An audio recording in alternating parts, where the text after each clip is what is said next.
This happened to me 2 years ago. A little context before starting the story is that at this time in my life, I had been married for almost a year with my husband Vic. Our marriage was anything but happy.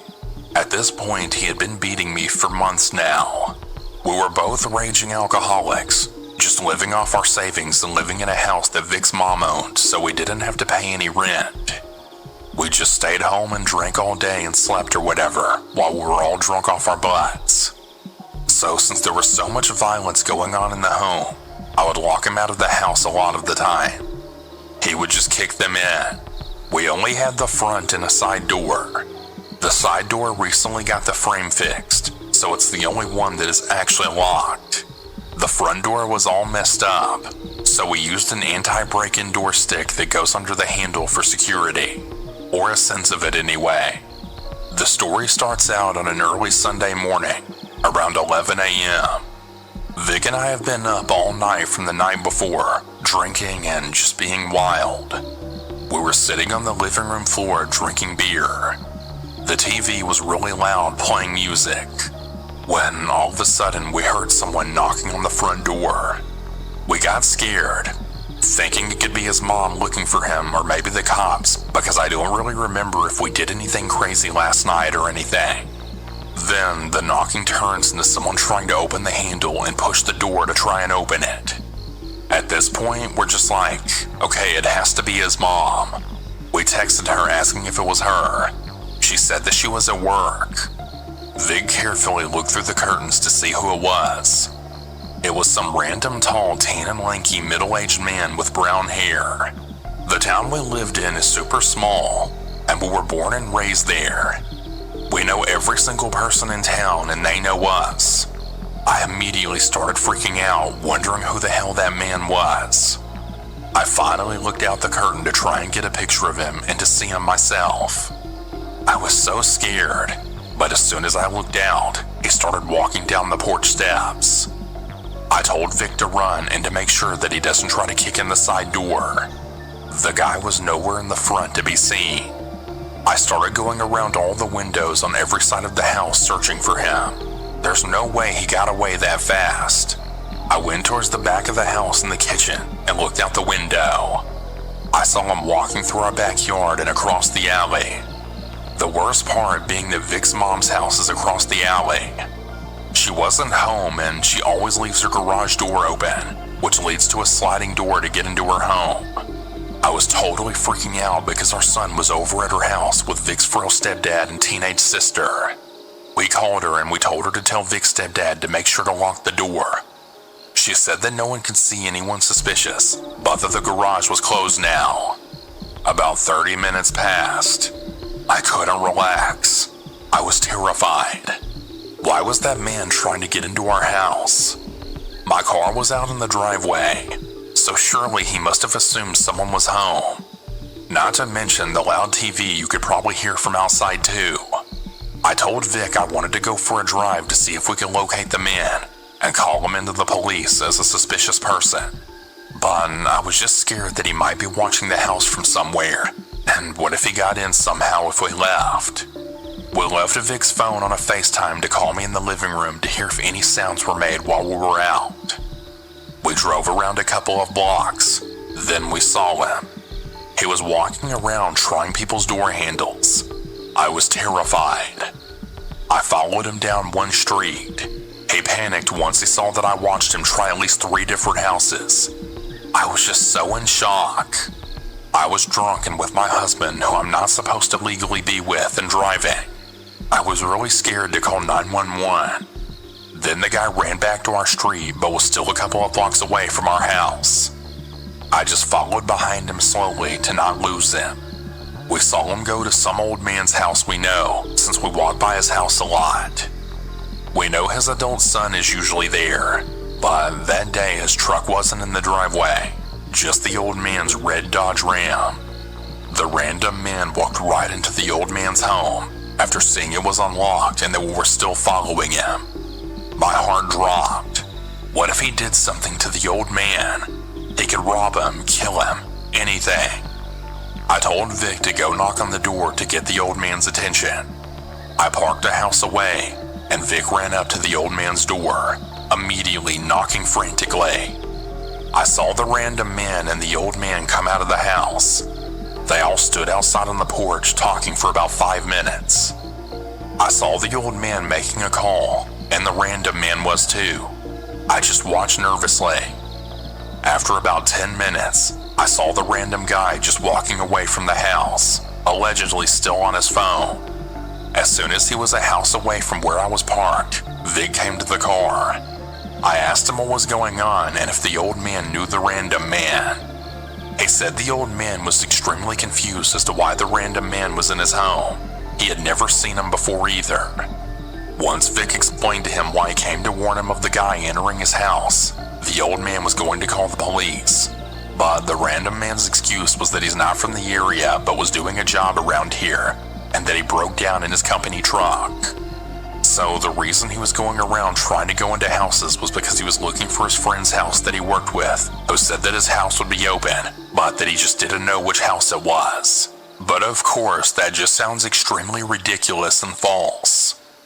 The old man then asked him what company he worked for so he could call them and tell them to get him. He gave some random company name. The old man started searching numbers online to call the company, and that's when the random man got on his phone and then walked away from the old man's house, allegedly calling his friend who he said could go to his house. I told Vic to go ask the old man if he would be fine now, and ask him if he wanted us to call 911 and if he would need any help with anything else. The old man thanked Vic for coming to warn him, and that he would be calling the police and making sure that they found the guy. We just decided to go back home after that. I never got back with the old man for an update, and I never heard anything else about the strange random man being arrested on the local police Facebook. The last thing I heard was that Vic's mom saw someone that matched our description of him walking on the highway out of town. I'm really glad that he wasn't able to get into our house, and I'm glad that we warned the old man about him going into his house. I was scared for weeks after this incident, and I made Vic finally fix our front door. But I was always still scared that he would come back one day, since we were the ones that saw him.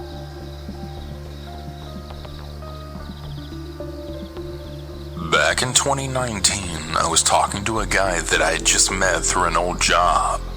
Being around him was exciting, and I loved all of the adventures we would go on. What I didn't know is that he and his best friend were selling illegal substances from his best friend's house. I never heard of this occurring, nor did they ever do this around me. Fast forward to April 6th, 2019. It's around 10:30 p.m. I was 18 years old at the time, and I'm a female. I was sitting upstairs in the game room with my now ex-boyfriend, when 2 guys with blue bandanas around their faces walked inside holding handguns. They asked, "Yo, where's the stuff?" In return, my ex just laughed and asked, "What stuff?" There was an empty shotgun sitting beside one of the 2 men, and one of them turned around and grabbed it, hitting my ex square in the face. Afterwards, they forced us to go downstairs and lay on our stomachs. I had a guy on me with a knee on my back, and one right below my butt, tapping the gun to my head the entire time as they searched the home. They took my phone along with other items throughout the house. They did leave for about 5 minutes before we heard the doors being busted down again and the windows breaking. They came back for round 2. We all fell back to the ground as one of the men stepped on my ex's face where he had been hit, stating that he was lucky he hadn't been shot. They then grabbed even more items and left again. I was able to find my car keys before they came back the second time and kept them with me for the second encounter. After they left, my ex and I ran to my car as quickly as possible and then left for the hospital. By the time we had left the home, we were both covered in blood, and as when laying on the ground, my ex was bleeding horribly from the shotgun wound to his face. I'll never forget that night. The feeling of somebody else having your life in their hands selfishly, being covered in someone else's blood, and how it felt sitting alone in the hospital waiting room as I was left to soak in the thoughts of what had just occurred.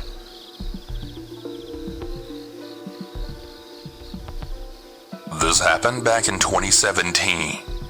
I want to start off by saying that I'm very well off in my life, and I live in a very nice house and own lots of very expensive cars and other stuff.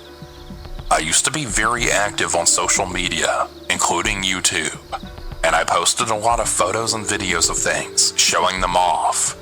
I never really bragged about anything. I'm not a snob, but I did show off a lot of my very expensive cars. One thing any YouTuber can tell you is that you tend to attract lots of different types of people. Trolls, Karens, stalkers, and some people that have really bad intentions. I'll admit, at the time, I wasn't too careful about some of the things that I posted, and that's likely what caused this to happen. At the time this happened, I lived in an older single-story house surrounded by woods on two sides. Anyway, it was late one evening around 11 p.m., and I was sitting in my living room watching TV. All of a sudden, I heard a loud bang, and I looked over to see the wooden back door by the kitchen getting kicked in and literally falling off its hinges, and then 4 masked men with guns drawn walking over to me. I was frozen with fear. "Give us all the keys to your cars," one of them demanded. I didn't need to be told twice. I walked with them to the bedroom where I kept my safe and unlocked it and gave them the keys, feeling utterly defenseless at the time. After I did, I felt a sharp pain on the back of my head. The next thing I remember was waking up and then seeing blood on my carpet. I looked at the clock, and it was now 4 a.m. I picked up the phone on my end table and called 911. The sheriff and ambulance took about 35 minutes to arrive because I was so far away from them. While I was in the ambulance getting treated, I had made a report with the sheriff. Strangely, only 2 of my cars had been taken, and they weren't even the most expensive ones. It really made no sense at all.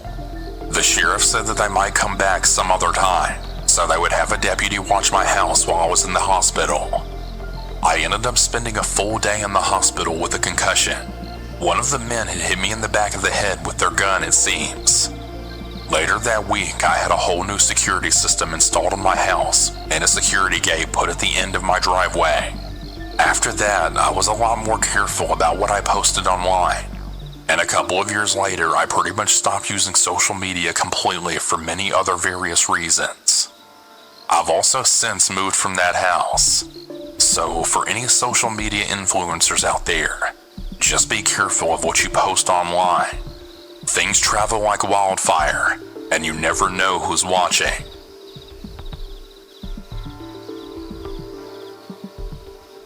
Warning: the following story mentions assault, as well as the deaths of animals. If you don't want to hear dark content like that, please skip to the next one. I'm an 18-year-old man from Scotland, and the story happened just over a year ago in June of 2023. And it isn't the scariest story out there, but it's definitely given me PTSD that will never leave me. I'll have to explain a little bit of background for this to make sense. Apologies if this story's a bit long, but there's a lot of ins and outs. So here goes. At 16, I was kicked out of my house due to an altercation with my stepdad, so I lived in a homeless unit, whom put me in a flat of my own in a rather dangerous area. My flat was filled with drug addicts and overall just really sketchy people. Anyways, after staying in the flat for a few months with my girlfriend, the police had come to our door asking for someone who we will call Frank for this story. He's still out walking the streets and could definitely still be a danger to me and my girlfriend. We told the police we didn't know who he was, and that was that. A few days later, we got a chap at our door again, and it was a man maybe about 20-ish. He told us he'd just moved in next door, and we were chatting away. I just so happened to say to him, "Oh, by the way, the police have been at my door looking for this Frank guy." And of course, he turned around and then said, "Yeah, that's me."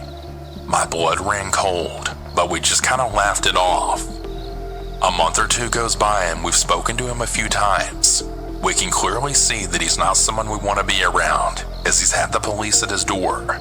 He's also had his door getting kicked in by people, and he always seemed to have really young girls in his house. We didn't know what extent this was until way after. Anyways, stories. One day he invited us into his house since he could hear our music as we were getting drunk, and he told us he was doing the same and his ex-girlfriend was going to be coming up, so we should all go sit in his house. This is the point where we should have really listened to our gut feeling and not followed, but we were drunk, and it seemed like a good idea at the time. We went in and everything was fine. Then he told us the story about his ex-girlfriend had stabbed him and set his house on fire, killing his pets and stuff. So obviously at this point we were really uncomfortable, just thinking, oh God, who's this crazy lassie that's gonna walk in here who knows when? Then walks this tiny skinny little girl who looked like an actual child. I felt sick instantly. But that's a situation you can't exactly just up and leave, so we stayed for a bit, learning a bit more about her. It wasn't until she turned around to me and then said, "Aren't you my friend's big brother? I'm friends with her in school." And she actually said the name of my little sister. My heart sank instantly, as my little sister at the time was only 14, meaning this girl had to be around the same age, and this man was 20 if not older. We eventually asked what age she was, and she told us 15, to which he then interrupted and then said, "No, you're 16. And this is where it all started going downhill. He started seeming a bit off. He was getting more and more aggressive. At one point, he had pulled the little girl who we'll call Sophie out into the hallway, and then they were arguing, when all of a sudden we heard a couple of bangs and a thud. Then they both walked back in, and Sophie was clearly shaken up. Then the next minute, he had left us three in his flat and came back with random bits of furniture. Now, we didn't even question him on it, because he was at this point bright red with rage that was coming from nowhere, and just everything he was saying was so aggressive we didn't want to become the target of this. I forgot to mention that there was a dog in the house, and every so often Frank would turn around to us and then go, "You know, if I really wanted to, I could kill that dog." At this point, my girlfriend and I and even Sophie were just kind of looking at each other, and Sophie was on the verge of tears pleading with him to stop going and getting this furniture, which turned out to be from the flat downstairs he had kicked the door in. He also stole the dog and then furniture and was just bringing it to his house. I can't remember what he said, but he had snapped at my girlfriend, and she then stood up and said we were leaving because she wasn't taking this anymore. Sophie turned around and started crying, pleading with us to take her with us. So of course we did, as we weren't going to leave this little girl in the house with this crazy man acting like that. Boy, was this a butterfly effect on the next year. We all got up and tried to leave, when he then followed us up his hall and was grabbing Sophie, trying to get us to leave her, saying we were stealing his bird. Bird means girlfriend for all the non-Scots out there. During all this commotion, the dog had ran out of his house and ran into ours because he was terrified.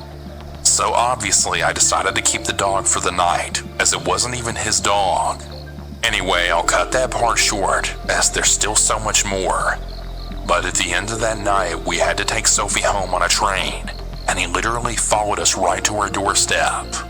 We had to call the police and everything, as he literally wouldn't leave us alone.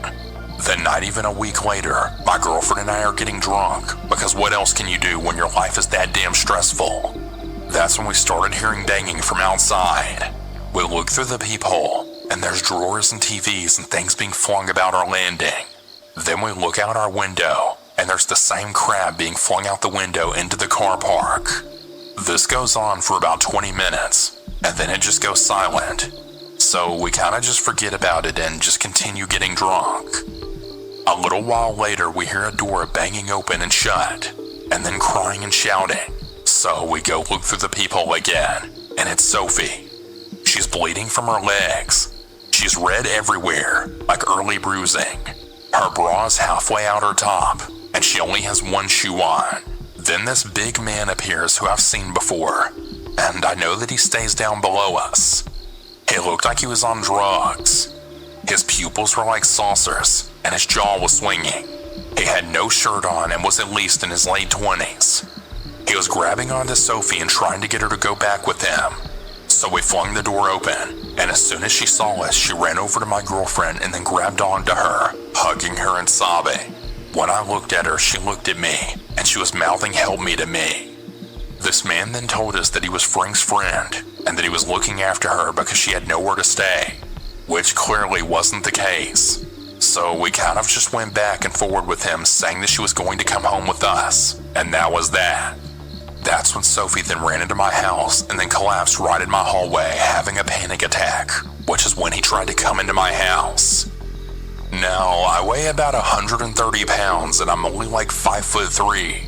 I'm not big in any way, shape, or form, and so I'm not really intimidating in the slightest, but I stood in front of him and pushed him back out of my doorway, to which he then responded, "Alright, big man, calm down." Then he left. We gave Sophie some food to eat, and she told us what happened. 3 addicts from down the stairs had took her into the house. They took her phone and called her dad, saying they were her friend's dad and that she was staying there for the night. That's when they then locked her in the house, assaulted her multiple times, and wouldn't let her leave. She then ran when she got the chance, and then ran to our landing, hoping we'd hear her. And thank God we did, because in that flat block, no one ever helps anyone. Anyways, the police came and took her to the hospital, and that was that. Or so we thought. A few days go by, and me and my girlfriend are sitting at our house. We had just ordered some Chinese food, and my gut is telling me that we can't stay in that flat anymore. I felt sick to my stomach. Every noise set us off. We were an absolute mess. So we just waited on the food coming. And while doing that, we collected all of our expensive or meaningful belongings, which was the hardest thing ever because we thought we'd never get our stuff back. We took our 2 birds called my Nana, and she came and got us. All because we had a horrible feeling in our gut. Fast forward the next day, and I'm at work when I get a no caller ID phone call. And as soon as I see it, I just knew it was the police. I answered and hysterically started asking them if my house had been broken into, to which they then replied with, "Would you be able to make your way home right now?" confirming my theory. I then called my Nana to pick me up from work, as I didn't drive at the time. Again, I was only 17 when this happened. We got to the flat and there were police officers in my house. The whole handle and lock from inside the door was lying in my hallway. There were bin bags that had been poured all over my first room in my hallway. My TVs were all smashed. Old phones were stolen. My girlfriend's jewelry box had been destroyed and things stolen from it. There were also knives and screwdrivers stabbed into the doors. One of the worst things, though, was a canvas of my girlfriend and 3 of her little brothers, one who sadly passed away when he was just a baby. Now, Frank knew this because we'd spoken about it that night, and only one of the babies had a load of stab holes through him. My whole house was destroyed. Everything we'd worked so hard to build together was just gone. Everything they could break, they broke. Obviously, we knew exactly who it had to be. It was Frank and his friends. Because 1, the canvas only Frank knew about, and 2, we had just saved Sophie from the other guys who ended up being arrested but let back out. So there you have it. One thing to take away from this story is always, and I mean always, trust your gut. This really worked out for us in the long run, as we now have a much nicer flat in a much nicer area near my family, and we're in so much of a better place. But sadly, we still see Frank around town, as he hangs out about within the same area as us. A constant reminder of exactly what happened and what our own stupid decisions caused.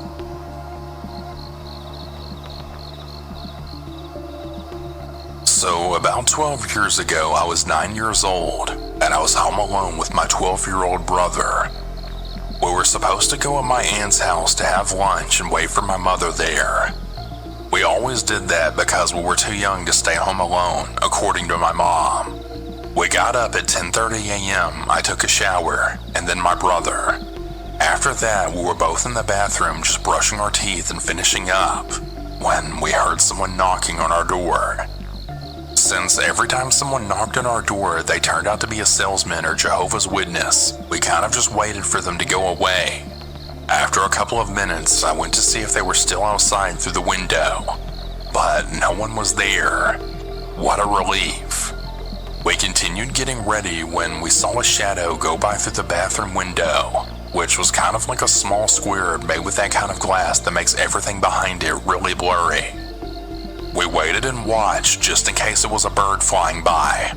When a hand hit it clear as day, we got scared and we didn't know what to do. My brother had his cell phone, so he immediately called the police. While it was ringing, we had heard a loud bang at the door. Someone was brute forcing it. I don't know if they were kicking it or ramming it or what, but it was one of the most frightening things I've ever heard. My brother told me to lock the bathroom door, and so I did. It took 5 bangs until the perpetrator could finally bash open the door. Then the police answered. I remember the exact thing that my brother said. He was whispering. His voice could barely be heard. Hello, there's someone in our house. I think they're stealing. Then a pause. We're at our house. And he proceeded to give our address. Then another pause. I'm with my little brother locked in our bathroom. Please hurry. While all that was being said, I was sitting against the wall hugging my knees. It was one of the most nerve-wracking experiences ever. I could hear the man going through all of our stuff, emptying stands, going up and down the stairs, opening cabinets. He even broke a few cups and plates. I don't know why. I then heard the sound my cell phone makes when it turns off, and I remembered that I left it on the kitchen table. I felt so stupid for leaving it there. Things continued for a couple of minutes when we heard him trying to open the door to the bathroom. My brother got a hold of a big metal rod that we had laying around there. He started kicking the door. Who the hell's in there? The man screamed. We said nothing in return. Then he kicked again and again. I felt like I was about to have an anxiety attack. My chest started to ache, and I had chills and was really hot. I tried to remain calm, but it was just way too much. After that, he stopped. We heard the door opening, and then silence. We waited for almost 10 minutes before going out of the bathroom. The living room was a total mess. Lots of papers and books all over the floor. The cabinets were wide open, cups and plates all over the floor as well. In our mother's bedroom, the nightstand and the closet were fully open, and everything inside of them was all over the place.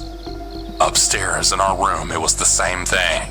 In just about 5 minutes, the man was able to go through everything we had and left a total mess.